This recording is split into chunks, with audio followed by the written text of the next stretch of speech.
Live from our 7 Tasmania studios, your nightly news with Michael Maney begins now. Good evening everyone. A decision to begin consultation on salmon farming in Macquarie Harbour has drawn a furious reaction from the acting Premier, revealing the Prime Minister has offered to help build new opportunities for growth on the West Coast. The state government says banning the controversial industry would destroy the region's economy. It's the prehistoric species at the centre of a salmon storm. The endangered Maugean skate has become a rallying point for critics of Macquarie Harbour fish farming. This is an ancient creature that spent millions of years living in this environment, and we know that it is sadly disappearing at a rapid rate. And on the day farming licences in Macquarie Harbour were renewed by our Environmental Protection Agency, word Federal Environment Minister Tanya Plibersek is opening consultation to decide the industry's future. A call will be made after hearing from workers, the industry, environment groups and scientists. She'll consider current strategies by the skate recovery team, what conservation advice has been given and community views on the controversial topic. Well, look, I'm hoping that it'll give the Environment Minister clarity that she has an important decision to make here. The acting Premier calling the move a shot across the bow. That is a clear signal that the Australian Government are moving on jobs in Tasmania. While the industry can continue while the review takes place, for some it's too little, too late. This announcement from Tanya Plibersek is unfortunately just more inaction at a time where the Maugean skate needs decisive action. The state government more concerned a ban on farming would make West Coast workers a threatened species. There's 500 families depending on that industry. Angrily rejecting an offer from the Prime Minister to help develop new opportunities in the region. We will not take a kick in the guts and accept money in the pocket at the same time. The consultation process begins on Monday and is expected to wrap up in February. Annie Green, 7 Tasmanian News. The Tasmanian Upper House is set to launch a parliamentary inquiry tomorrow into the impact of increasing power prices on households. Labor has criticised the state government's lack of support, saying generous concessions available aren't enough for those struggling. Yeah, there's been downward pressure on it. Tasmanians are paying more for electricity now than they ever have. This is a state that was built on the hydro and the cheap renewable power that provided. How on earth are we paying the highest prices we've ever paid? The state government has today accused Labor of lying, saying the economic regulator demonstrated Tasmania has the lowest tariff power prices in the nation. Support for the Tasmanian Labor Party has taken a nosedive in the latest poll, down 29% of Tasmanian voters. 39% preference the Liberals in the quarterly EMRS survey. Support for independence rose to 17%, with the Greens down slightly to 12%. Despite a rough year at the helm, Jeremy Rockcliffe remains the preferred Premier over Rebecca White, leading 42 to 35. Tasmanians are being urged to reach out if they need counselling for sexual violence. Acting CEO Sandy Doherty says the sexual assault support service receives a higher volume of calls. Some of that is to do with the holiday season coming up. Other things are to do with a number of different research papers that have been released and media attention on sexual assault. They're launching a new campaign to raise awareness of their 24-hour-a-day service. And you can contact the Sexual Assault Support Service on 1800 697 877. Business groups from across Tasmania put their heads together at the Hotel Grand Chancellor today. With thousands of job vacancies, there's calls for solutions to get more people into work and address our state's skills shortage. One thing that was called for today was for a task force to be formed from those organisations that work in market with young people and older people, trying to help them to find work. The TCCI is hoping to lower the 38% of Tasmanians who aren't currently looking for work and aren't involved in job training. With summer starting tomorrow, Tasmanians have been urged to prepare for bushfires. The Southern Midlands and Derwent Valley will have an increased risk of fire according to the Australasian Fire Authorities Council's annual outlook.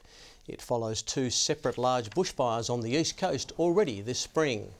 Conditions are dry across the state after above average spring temperatures and lower rainfall.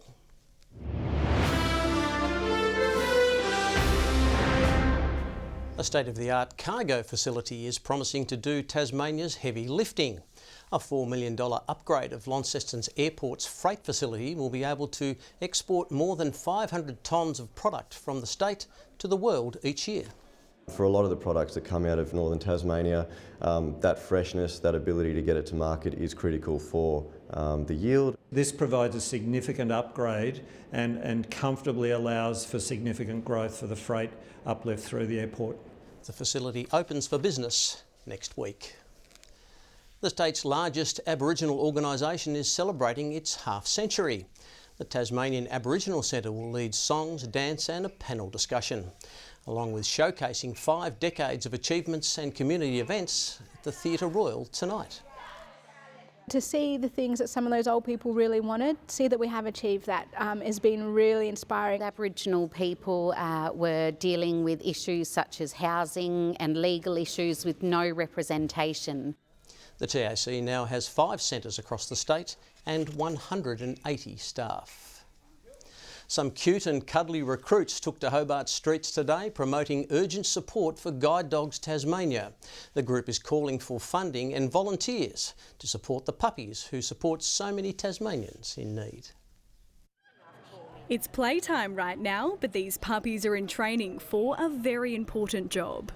Showcase how wonderful these dogs are. They are so well behaved, they can go anywhere, and we really want to get that message out as well, that our guide dogs can go anywhere. Guide Dogs Tasmania taking to Elizabeth Street Mall, introducing these pups to the public, with hopes of raising vital funds to support the 26 currently in training. Oh, well, 10,000 last year was great, but we're hoping to raise a lot more this year. Each dog costs around $50,000 to raise and train over 2 years. Obviously it's a big project, trying to get as much funds together to try and fund a guide dog in itself. Clearly it didn't take long to win over these shoppers, proving there's not much a cuddle can't fix. Oh, they're absolutely adorable. I love them, yeah. And they do such a good job. I just love dogs. I'd do anything for a dog. Puppies like Jimmy here start their training at just 11 weeks old with a puppy trainer, learning basic social skills and obedience. There's currently a wait list for guide dogs, but volunteers are also in high demand, so that people who need the guide dogs will be able to receive them. Ruby Cairns, 7 Tasmanian News. The Attorney-General will meet the organisations behind the Just Healthy Families program after they warned it faces the axe. Lawyers visit partner sites on a regular basis, providing vulnerable Tasmanians access to legal support, while working with health and social services across the state. A 2-year state government funding commitment ends next month and supporters say it might not survive. To take away this important service will really impact on the safety in particular of vulnerable women and children. We're missing an opportunity to get some early runs on the board in the Commission of Inquiry. Guy Barnett says the government values the program, looking forward to discussing the issue. 6 mining companies will soon begin exploring Tasmania's mineral base after securing funding from the state government's Exploration Drilling Grant initiative. The latest round of grants will support more than 6 kilometres of drilling at existing and new mineral leases sites. Collected samples will be stored at the state's core library, with UTAS using them to train graduates.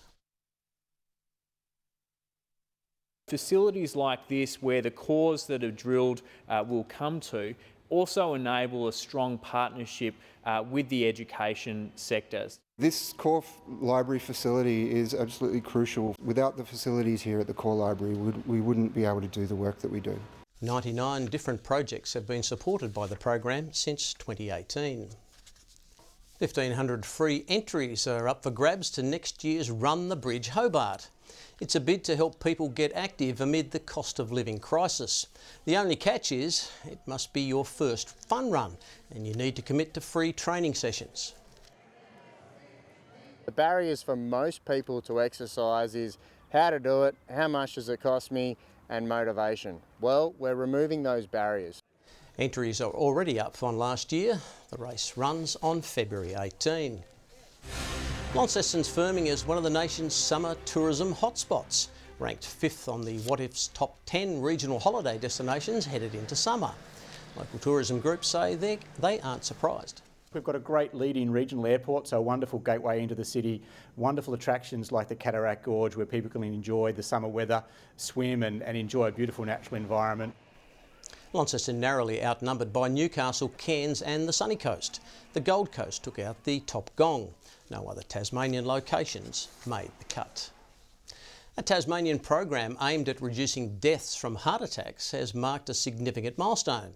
More than 1,000 patients have now been treated by the STEMI Care program, which speeds up treatment through collaboration.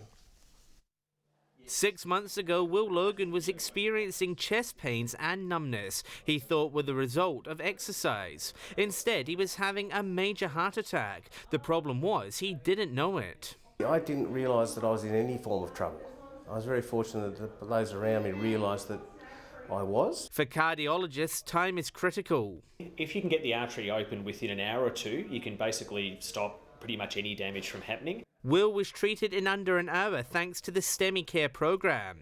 First responders alert the cardiology department, allowing the patient to bypass busy emergency departments.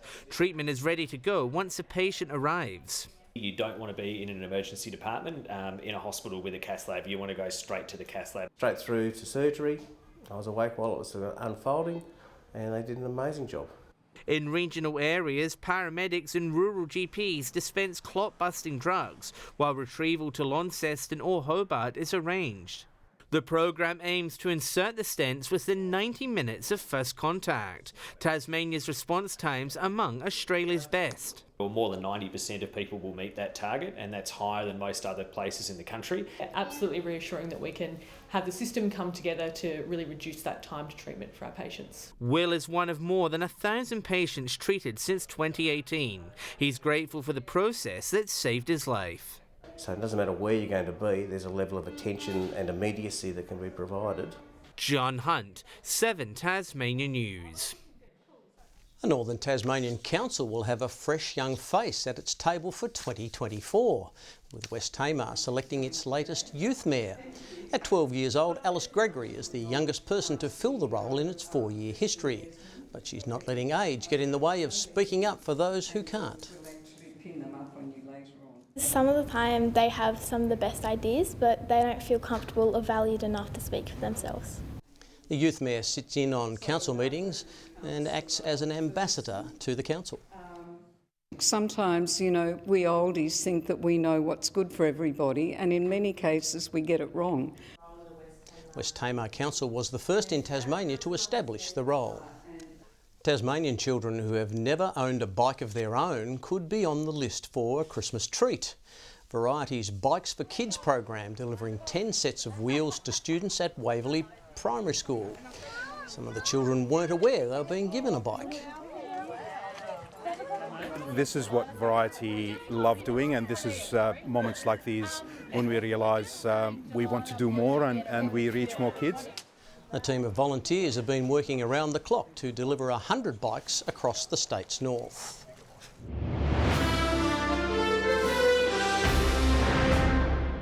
Formalities are just getting underway here at Princes Wharf tonight as we wait to hear who will be crowned the state's best sports person of 2023, as well as 141st and 142nd Hall of Fame inductees.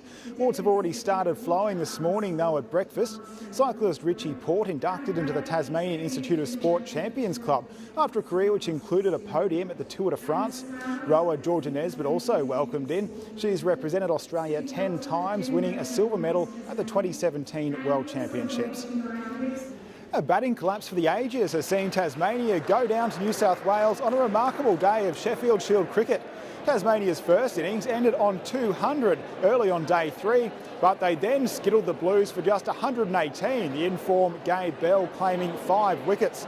Set 143 for victory, Tigers' wickets tumbled early in the chase, with Caleb Jewell, Charlie Wakim and Jordan Silk falling cheaply. Oh, bowled him! First ball! An absolute beauty from Tremaine. Tremaine ripping through the Tigers, claiming 6 wickets. Tasmania never recovered from their slow start, bowled out for just 68, going down by 74 runs. A rising star of the motocross world has returned home to Tasmania with his silverware after claiming a huge win at the Australian Supercross Championships. Cooper Ford's win in the CR22 Cup in Melbourne sealed the series, pulling 8 points ahead of his closest rival. He's not quiet, tearing around the track at Cambridge on his 85cc KTM. But in the middle of Marvel Stadium, 14-year-old Cooper Ford was making even more noise. Less than a lap to go. A night he won't forget. Yeah, no, it was awesome. The crowd was awesome. The whole atmosphere. It was an awesome track. Heading into the final round with a narrow 3-point lead, he left his closest rival in his dust with a 6-second win, locking the young gun in to raise the CR22 Cup. Got away out in front of the other kids, got out of all the drama, then just made no mistakes and kept doing laps. What might end up being his future career started with a birthday present from Dad, a Pee-wee 50. Although the backyard was off limits for building jumps. Mum wouldn't be happy if I did that. I started coming down here for a bit of fun and it kept growing over the years, and yeah, now we're at this stage. Cooper's already back on the practice track, working towards a big 2024 with silverware in hand and sponsors on board. The sky really is the limit. Do a fair bit more motocross racing in Queensland and do the Supercross Championship again next year, and then hopefully America maybe in the future coming up years. Remember the name Cooper Ford. The Gillaroos have opened their Women's Hockey Junior World Cup campaign with a 2-2 draw against the Netherlands in Chile this morning. Hobart's Maddie Brooks scoring a goal which looked like it might win the Aussies the game. A second Dutch goal a few minutes later though, evening the ledger before the final whistle. And that's all in sport tonight, Michael. I'll be back in the studio tomorrow night with a full wrap of the winners here from Prince's Wharf. Good evening. Hobart, 17 degrees today. Launceston and Burnie recorded 20. Devonport a high of 22. Strawn our top, 24 degrees, protected from the easterly weather pattern today. Smithton and Lowhead 21. Ouse and King Island 20. Friendly Beaches 18. St Helens and Grove 17 degrees. Cloudy conditions over the east, bringing showers overnight there and into today as well. Clear skies over the northwest and west. Thick cloud is wrapping around a low off New South Wales, the tropical north and central Australia with thunderstorm bearing cloud as well. Tomorrow we finally see a weakening in that easterly airstream as a low moves over the Tasman Sea. OK, we have those easterlies and southeasterlies pegged at 25 knots, but they will ease dramatically during the afternoon and evening tomorrow. We still have a strong wind warning though that applies between the northern tip of Flinders Island and St Helens Point. On to Friday we go, and a possible shower for Hobart 19, 21 for Huonville, a shower or two for Campania and 20. Is this summer weather? What's going on? 22 and cloudy for Launceston, Devonport 21 and 22 the top for Georgetown, cloudy. 19 for Burnie, Strawn partly cloudy, 19 the top and 20 the high for Wynyard. And for St Helens, a shower or two, 19, 18 for Swansea, cloudy for Port Arthur, 11 overnight, 20 the top. On to Saturday, isolated showers for most, about a 50-60% chance. Strawn fine again though. To Sunday, and the wind should tend more northeasterly as showers contract to the north in the afternoon. And on Monday, fine and partly cloudy over most of the state. A sunny 33 in Perth, 24 the high in Adelaide, a showery 19 in Melbourne, a few showers also for Sydney and Brisbane. And currently cloudy right around the state. And boy, it's been years since we've worked together, Michael. You know, the workplace rules have changed since those days. I hope they've run them past you because I know you're a bit of a risk. I reckon that makes two of us, Murph. That's all your news for now. Thanks for joining us. Good night.